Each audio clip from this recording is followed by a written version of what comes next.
Hello friends, good afternoon. Welcome to my channel astro Kannadiga. ಬನ್ನಿ friends, ಇವತ್ತು ಈ ಒಂದು ಕೈ ಬಗ್ಗೆ ತಿಳ್ಕೊಳ್ಳೋಣ. ನನ್ನ ಚಾನಲ್ಗೆ ಫಸ್ಟ್ ಟೈಮ್ ಬಂದಿರೋ ದಯವಿಟ್ಟು ಸಬ್ಸ್ಕ್ರೈಬ್ ಮಾಡ್ಕೊಳ್ಳಿ ಹಾಗೂ ಬೆಲ್ ಬಟನ್ ಒತ್ತಿ.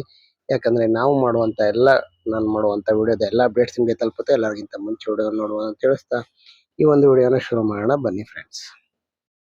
ಸ್ಪೆಷಲಿ ಈ ಕೈಯಲ್ಲಿ ವಿಶೇಷವಾದಂತ ಸಿಂಬಲ್ಸ್ ಇದಾವೆ. ಒನ್ ಆಫ್ಟರ್ ಅನದರ್ ನಾನು ನಿಮ್ಗೆ ಎಕ್ಸ್ಪ್ಲೈನ್ ಮಾಡ್ತಾ ಹೋಗ್ತೀನಿ. ತುಂಬಾ ಇಂಪಾರ್ಟೆಂಟ್ ಸಿಂಬಲ್ ಅಂದ್ರೆ ಗುರು ವಲಯ ಅಂತ ಕರೀತಾರೆ. ನೋಡಿ, ಇದನ್ನ ಗುರು ವಲಯ ಅಂತ ಕರೀತಾರೆ. ಯಾರಿಗೆ ಈ ತರ ಗುರು ವಲಯ ಇರುತ್ತೆ ಅವರು ಸಮಾಜದಲ್ಲಿ ತುಂಬಾ ಉತ್ತಮವಾದಂತ ರೆಸ್ಪೆಕ್ಟ್ ಅನ್ನು ಹೊಂದಿರ್ತಾರೆ. ಅವರು ತುಂಬಾ ಒಂದು ಎಲ್ಲಾ ವಿಚಾರಗಳಲ್ಲೂ ತುಂಬಾ ಆಧ್ಯಾತ್ಮಿಕತೆಯನ್ನು ಹೊಂದಿರ್ತಾರೆ. ಮತ್ತು ದೇವರಲ್ಲಿ ಉತ್ತಮವಾದ ಭಕ್ತಿಯನ್ನು ಹೊಂದಿರ್ತಾರೆ. ಗುರುವಿನಲ್ಲಿ ಉತ್ತಮವಾದಂತ ಒಂದು ಗೌರವವನ್ನ ಹೊಂದಿರ್ತಾರೆ. ಇವರು ಬಹಳ ಉತ್ತಮವಾದಂತ ವ್ಯಕ್ತಿತ್ವವನ್ನ ಹೊಂದಿರ್ತಾರೆ ಅಂತ ಹೇಳ್ಬೋದು. ಇವರು ಸಮಾಜದಲ್ಲಿ ಉನ್ನತ ವ್ಯಕ್ತಿ ಸಹ ಆಗ್ತಾರೆ ಅಂತ ಹೇಳ್ಬೋದು.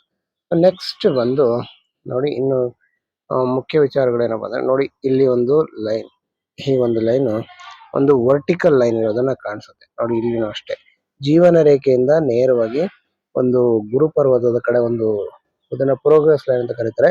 ಜೀವನದಲ್ಲಿ ಇವ್ರಿಗೆ ಪ್ರೋಗ್ರೆಸ್ ಯಾವಾಗ್ಲೂ ಇರುತ್ತೆ ಅಂತ ಹೇಳ್ಬೋದು. ಮತ್ತೆ ಇನ್ನೊಂದು ವಿಚಾರವನ್ನ ಹೇಳಿದಾಗ ನೋಡಿ, ಇಲ್ಲಿ ನಿಮ್ಗೆ ಈ ಒಂದು ರೆಕ್ಟಾಂಗಲ್ ಕಾಣಿಸ್ತಾ ಇದೆ. ಇದನ್ನ ಟೀಚರ್ ಸ್ಕ್ವೇರ್ ಅಂತ ಕರೀತಾರೆ ಅಥವಾ ಟೀಚರ್ ರೆಕ್ಟಾಂಗಲ್ ಅಂತ ಕರೀತಾರೆ.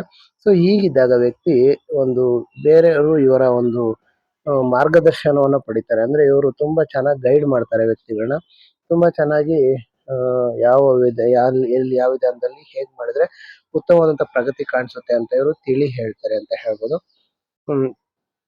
ಹಾಗೇನೆ ನೋಡಿ, ಇಲ್ಲಿ ಒಂದು ಉತ್ತಮವಾದಂತ ತ್ರಿಭುಜ ಉಂಟಾಗಿರೋದನ್ನ ಕಾಣಿಸುತ್ತೆ. ತ್ರಿಭುಜ ಚಿಹ್ನೆಗಳ ರಾಜ ಅಂತ ಕರೀತಾರೆ. ಸೊ ತ್ರಿಭುಜ ಯಾರಿಗಿರುತ್ತೆ ಅವರು ಆ ಒಂದು ಅಂದ್ರೆ ಗುರುವಿನ ಕ್ವಾಲಿಟಿಯಲ್ಲಿ ತುಂಬಾ ಉತ್ತಮವಾದಂತ ಪ್ರಗತಿಯನ್ನ ಹೊಂದುತ್ತಾರೆ ಅಂತ ಹೇಳ್ಬೋದು.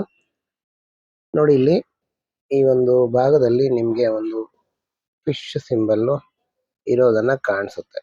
ನೋಡಿ, ಇದನ್ನ ಫಿಶ್ ಸಿಂಬಲ್ ಅಂತ ಕರಿತೀವಿ. ಎಸ್, ಇನ್ನೊಂದ್ಸರಿ ಹೇಳ್ತೀನಿ ನೋಡಿ. This is a fish symbol ಅಂತ ಕಾಣ್ತೀವಿ. ಇದು ತುಂಬಾ ಚೆನ್ನಾಗಿ ಅಥವಾ ಒಂದು ಊಟದ ಚಿಹ್ನೆ, ಗಾಳಿಪಟದ ಚಿಹ್ನೆ ಅಥವಾ ಒಂದು ಧ್ವಜ ಚಿಹ್ನೆ ಅಂತ ಬೇಕಾದ್ರೂ ಕರಿಬೋದು. ಯಾಕಂದ್ರೆ ಹೀಗಿದ್ದಾಗ ಇದು ಫಿಶ್ ಸೈನ್ ಅಂತ ಕರಿಬೋದು. ಹೀಗಿದ್ದಾಗ ಒಂದು ಧ್ವಜಾಕೃತಿ ಅಂತ ಹೇಳಿದ್ರು, ಧ್ವಜನೂ ಸಹ ತುಂಬ ಉತ್ತಮವಾದಂಥ ಪ್ರಗತಿಯ ಚಿಹ್ನೆ ಅಂತ ಹೇಳ್ಬೋದು. ಸೊ ಇವರು ತುಂಬ ದೊಡ್ಡ ಮಟ್ಟದ ಯಶಸ್ಸನ್ನು ಇವರ ಲೈಫಲ್ಲಿ ಗಳಿಸ್ತಾರೆ, ಅದಕ್ಕೆ ಯಾವುದೇ ಸಂದೇಹ ಇಲ್ಲ ಅಂತ ಹೇಳ್ಬೋದು. ಅಥವಾ ಇದನ್ನು ನಾವು ರೆಕ್ಟ್ಯಾಂಗಲ್ ಅಥವಾ ಸ್ಕ್ವೇರ್ ಅಥವಾ ಈ ಥರ ಸ್ಕ್ವೇರ್ ಆಗಿ ಸಹ ಪರಿಗಣಿಸ್ಬೋದು. ಆದರೆ ಹಿಂದೆ ಇದಕ್ಕೆ ಬಾಲ ಇರೋದ್ರಿಂದ ಇದು ಗಾಳಿಪಟ ಅಂತ, ಅಂದರೆ ಜೀವನದಲ್ಲಿ ಉತ್ತುಂಗವಾದ ಶಿಖರವನ್ನು ಏರ್ತಾರೆ ಇವರು ಅಂತ ಹೇಳ್ಬೋದು.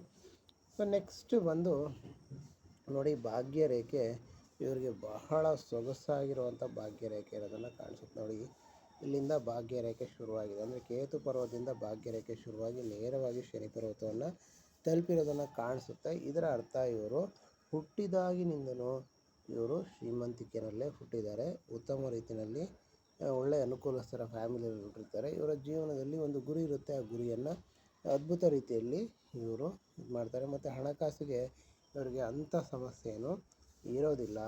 ಭಾಳ ಉತ್ತಮವಾದಂಥ ಹಣವನ್ನು ಹೊಂದಿರ್ತಾರೆ ಇವರು ಅಂತ ಹೇಳ್ಬೋದು. ಮತ್ತು ಉದ್ಯೋಗವನ್ನು ಸಹ ತುಂಬ ಸ್ಟಡಿಯಾಗಿ ತುಂಬ ಉತ್ತಮವಾದಂಥ ಉದ್ಯೋಗವನ್ನು ಇವರು ಮಾಡ್ತಾರೆ ಅಂತ ಹೇಳ್ಬೋದು.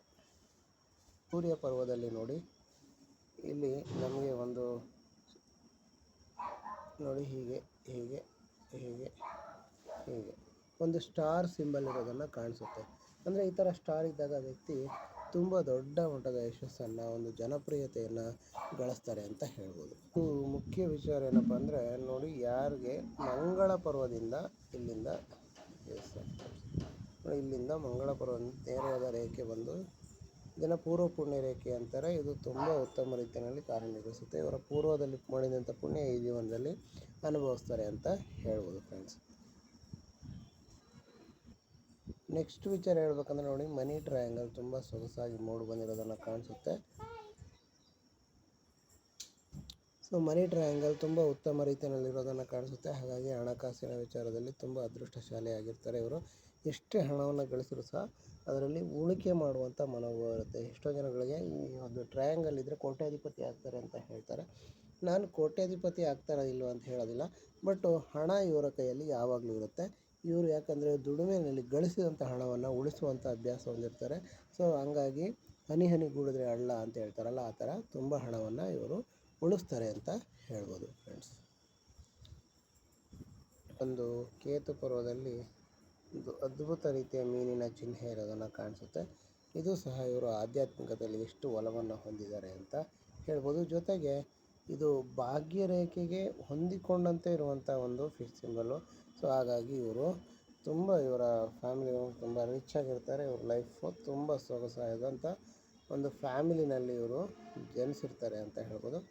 ಇನ್ನು ನೋಡಿ, ನೆಕ್ಸ್ಟ್ ವಿಚಾರ ಬಂದಾಗ ಹಾರ್ಟ್ ಲೈನ್ ನೋಡಿ, ಹಾರ್ಟ್ ಲೈನ್ ನೇರವಾಗಿ ಈ ಥರ ಚಂದ್ರ ಪರ್ವತದ ಕಡೆ ಬಾಗಿರೋದನ್ನು ಕಾಣಿಸುತ್ತೆ. ಇದು ಇವರು ತುಂಬ ಎಮೋಷನಲ್ ವ್ಯಕ್ತಿ, ತುಂಬ ಭಾವಜೀವಿ ಅಂತ ತಿಳಿಸ್ಬೋದು ಫ್ರೆಂಡ್ಸ್.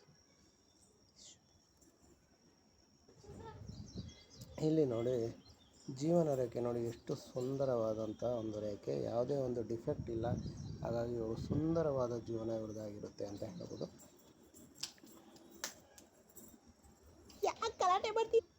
ಮತ್ತು ಈ ಒಂದು ಬೆರಳಿನ ಒಂದು ಆಕೃತಿಯನ್ನು ನೋಡಿದಾಗ ನೋಡಿ, ನೇರವಾದಂಥ ಒಂದು ಗುರು ಬೆರಳು ಎತ್ತರವಾಗಿದೆ. ಸೊ ಆತ್ಮಗೌರವ, ಅದಕ್ಕೆ ಒಂದು ಆತ್ಮಗೌರವವನ್ನು ತುಂಬ ಇಷ್ಟಪಡುವಂಥ ವ್ಯಕ್ತಿಯವರು.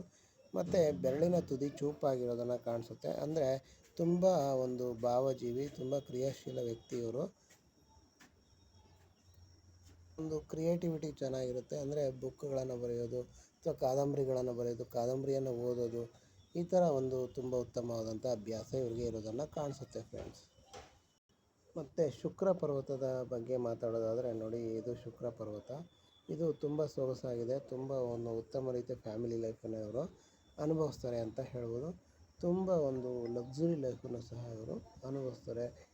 ಮನೆಯಲ್ಲಿ ಮತ್ತು ಒಂದು ಕುಟುಂಬದಲ್ಲಿ ತುಂಬ ಶಾಂತಿಯನ್ನು ಹೊಂದಿರುತ್ತಾರೆ. ಇವರು ತುಂಬ ಉತ್ತಮ ರೀತಿಯಲ್ಲಿ ಶಾಂತಿ ಇದೆ ಅಂತ ಹೇಳ್ಬೋದು.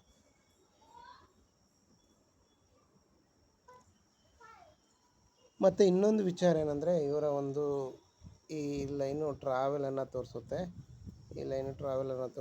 ಈ ಟ್ರಾವೆಲ್ ಲೈನ್ಗೆ ಇಲ್ಲಿ ಅಡ್ಡನಾದಂಥ ರೇಖೆ ಸಹ ಬಂದಿದೆ. ಇವರು ಟ್ರಾವೆಲ್ ಯಾವಾಗಾರ ಮಾಡಲಿ, ಅವರು ಸ್ವಲ್ಪ ಅಸೌಕರ್ಯ ಉಂಟಾಗುತ್ತೆ. ಮನಸ್ಸಲ್ಲಿ ಎಂಥದೋ ಒಂಥರ ಗೊಂದಲ ಇರುತ್ತೆ, ಮನಸ್ಸಲ್ಲಿ ಒಂದು ಆತಂಕ ಇರುತ್ತೆ. ಟ್ರಾವೆಲ್ ಮಾಡ್ಬೇಕಾದ್ರೆ ಸ್ವಲ್ಪ ಒಂದು ಪ್ರಯಾಣ ಮಾಡ್ಬೇಕಾದ್ರೆ ಎಚ್ಚರಿಕೆಯನ್ನು ವಹಿಸಿ ಅಂತ ಹೇಳೋಕ್ಕೆ ಇಷ್ಟಪಡ್ತೀನಿ. ಭಾಗ್ಯರೇಖೆಯಲ್ಲಿ ಒಂದು ಕವಲು ನೋಡಿ, ಈ ಚಂದ್ರ ಪರ್ವತವನ್ನು ತಲುಪಿರೋದನ್ನು ಕಾಣಿಸುತ್ತೆ. ಸೊ ಇವ್ರಿಗೆ ಒಂದು ಜರ್ನಿ ಮಾಡಬೇಕು ಅನ್ನೋದು ತುಂಬ ಆಸೆ ಇರುತ್ತೆ. ಆದರೆ ಒಂದು ಸೌಕರ್ಯವಾಗಿ ಜರ್ನಿ ಮಾಡಬೇಕಾದ್ರೆ ಸ್ವಲ್ಪ ಅಸೌಕರ್ಯ ಇವರಿಗೆ ಉಂಟಾಗ್ತಾ ಇರುತ್ತೆ ಅಂತ ಹೇಳ್ಬೋದು. ಮತ್ತು ಇನ್ನೊಂದು ಮುಖ್ಯ ವಿಚಾರ ನಾನು ಹೇಳಬೇಕೇನಪ್ಪ ಅಂದರೆ ನೋಡಿ, ಫಸ್ಟ್ ಲೈನು ಕಂಕಣ ರೇಖೆ ಈ ಥರ ಮೇಲಕ್ಕೆ ಉಬ್ಬಿದೆ ಅಂತ ಇಟ್ಕೊಳ್ಳಿ, ಇವ್ರಿಗೆ ಸಂತಾನ ಕಡಿಮೆ ಇರುತ್ತೆ ಅಂತ ಹೇಳ್ಬೋದು. ಅಂದರೆ ಒಂದು ಮಕ್ಕಳ ಸಂಖ್ಯೆ ತುಂಬ ಕಡಿಮೆ ಇರುತ್ತೆ. ಎಷ್ಟೋ ಸರಿ ತುಂಬ ಲೇಟಾಗಿ ಮಕ್ಕಳಾಗೋ ಸಾಧ್ಯತೆಗಳು ಇರುತ್ತೆ ಅಂತ ಹೇಳ್ಬೋದು. ಸೊ ಹಾಗಾಗಿ ಬೇಗ ಒಂದು ಡಿಲೇ ಮಾಡ್ದಂಗೆ ಮಕ್ಕಳನ್ನು ಪಡ್ಕೊಳ್ಳಿ ಅಂತ ಹೇಳ್ಬೋದು. ಇನ್ನು ಈ ಒಂದು ಲೈನ್ ನೋಡಿ, ಇದು ತುಂಬ ಚೆನ್ನಾಗಿದೆ. ಆಸ್ತಿ ಐಶ್ವರ್ಯವನ್ನು ಸೂಚಿಸುತ್ತೆ. ಉತ್ತಮವಾದಂಥ ಆಸ್ತಿ ಐಶ್ವರ್ಯ ಸಹ ಹೊಂದಿದ್ದಾರೆ ಅವರು ಅಂತ ಹೇಳ್ಬೋದು. ಮತ್ತು ಇದು ಸ್ವಲ್ಪ ಶೈ ನೇಚರ್ ಇದೆ, ಸ್ವಲ್ಪ ಒಂದು ನಾಚಿಕೆ ಪ್ರವೃತ್ತಿ. ಉಳಿದಂತೆ ಈ ಹೆಬ್ಬೆರಳು ನೋಡಿ, ಅದ್ಭುತವಾದಂಥ ಲೀಡರ್ಶಿಪ್ ಕೇಪಬಿಲಿಟೀಸ್ನ ತೋರಿಸುತ್ತೆ. ಫಸ್ಟ್ ಪ್ಯಾಲೇಜು ಮತ್ತು ಸೆಕೆಂಡ್ ಪ್ಯಾಲೇಜು ಈಕ್ವಲ್ ಆಗಿರೋದ್ರಿಂದ ಇವರು ಆತ್ಮವಿಶ್ವಾಸ ಎಷ್ಟಿರುತ್ತೋ ಅದೇ ಥರ ಒಂದು ಲಾಜಿಕಲ್ ಥಿಂಕಿಂಗ್, ಅಂದರೆ ಒಂದು ಚರ್ಚೆ ಅಂದರೆ ಹೇಳೋದಕ್ಕಿಂತ ತುಂಬ ಒಂದು ಯೋಚನೆ ಮಾಡಿ ಕೆಲಸಗಳನ್ನು ಮಾಡ್ತಾರೆ. ಮತ್ತು ಕೆಲಸ ಮಾಡಿದ್ರಲ್ಲಿ ಸಕ್ಸಸ್ಸನ್ನು ಸಹ ಇವರು ಹೊಂದುತ್ತಾರೆ ಅಂತ ಹೇಳ್ತಾ ಈ ವಿಡಿಯೋನ ಮುಗಿಸ್ತಾ ಇದ್ದೀನಿ ಫ್ರೆಂಡ್ಸ್. ವಿಡಿಯೋ ನಿಮ್ಮೆಲ್ಲರಿಗೂ ಇಷ್ಟ ಆಗಿರುತ್ತೆ ಅಂತ ಭಾವಿಸ್ತೀನಿ. ಇಷ್ಟ ಆಗಿದ್ರೆ ಲೈಕ್ ಮಾಡಿ, ಕಮೆಂಟ್ ಮಾಡಿ ಹಾಗೂ ಶೇರ್ ಮಾಡಿ. Thank you very much. Have a nice day.